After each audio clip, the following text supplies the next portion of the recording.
Hello, my beautifuls, lovelies, amazing, wonderfuls, and beloveds. Thank you for joining me on I Am Maggie, and I appreciate you supporting me here. So, what are we doing here? We are doing a nice slow crawl through this wonderful book by Dr. Wayne Dyer called Excuses Be Gone. Now, why are we doing this? Because it helps us know how to change lifelong self defeating thinking habits. And if you pick up even one tool from this book, it will change your life or change the lives of those around you. No matter what, we're changing lives. So, we are going to pick up where we left off, but right now, you're going to hit like, subscribe, and leave your positive comments because we are moving towards reaching a larger audience because our positive vibes is needed in the world. Our positive hearts are needed in the world. So let's go. Hit subscribe, hit like, and leave your positive comments because we are on our way. And I really thank you for supporting me. So we're on part 2, chapter 6, called The Third Principle, which is now. We're going to pick up where we left off. So, removing judgment is the subtitle. So, I've discovered that I have a great success with being fully present when I remove judgment from what I'm experiencing. So, rather than making an event a bad or good experience, I find myself simply being in the isness of the moment. That is, what I'm feeling is much more helpful than why it is that I think I should be. So I find myself simply being in the isness of the moment. That is, what I'm feeling is much more helpful than why it isn't what I think it should be. Wow, that's a tongue twister. So this is called allowing rather than resisting what is. Even if I wish to change the moment, it's far more useful to allow it without any judgment and then notice everything I can about it. The more I stay out of my good thought, bad thought routine, the more I'm able to just be with it. I look to observe the instant without any judgment. Birds simply allow whatever comes their way, no matter if the wind picks up or the rain falls. And I work at being like one of those fabulous creatures.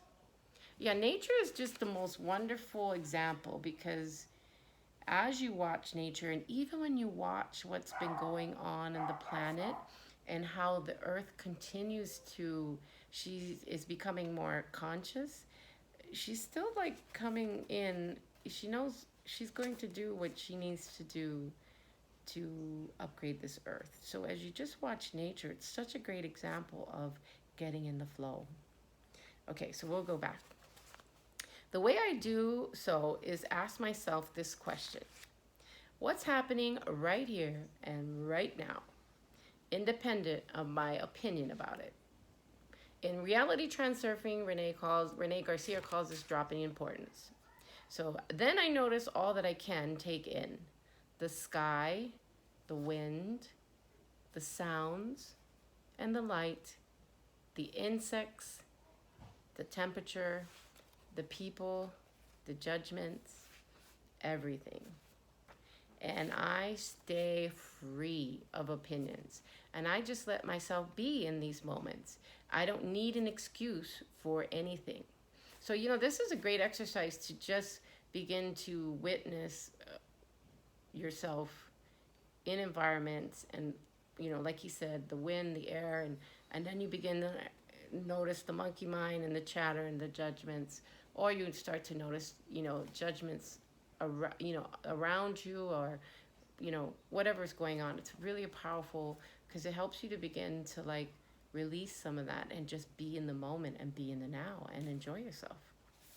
So and it's also interesting to hear what's actually rambling around in your head, or people watching is actually just the whole event in itself, but sometimes you get to hear what's in their heads too.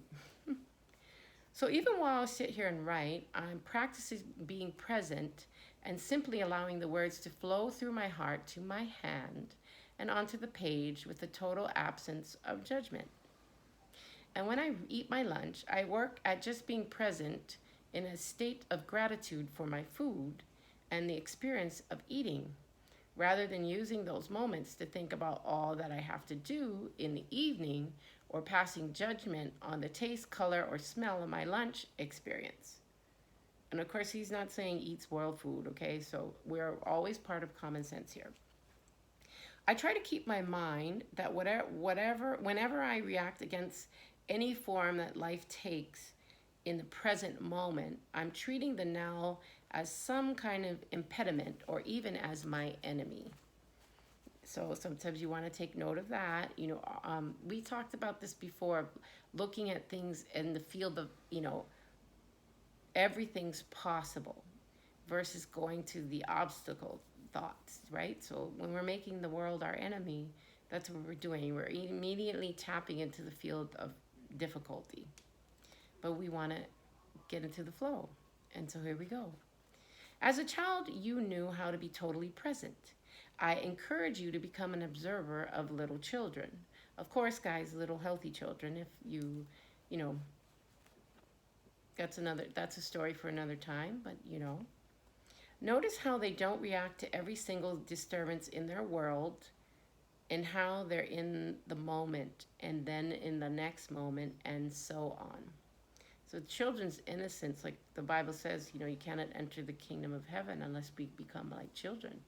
Because they're just beautiful, lovely, wonderful, amazing, and to be loved. They're everything that's beautiful.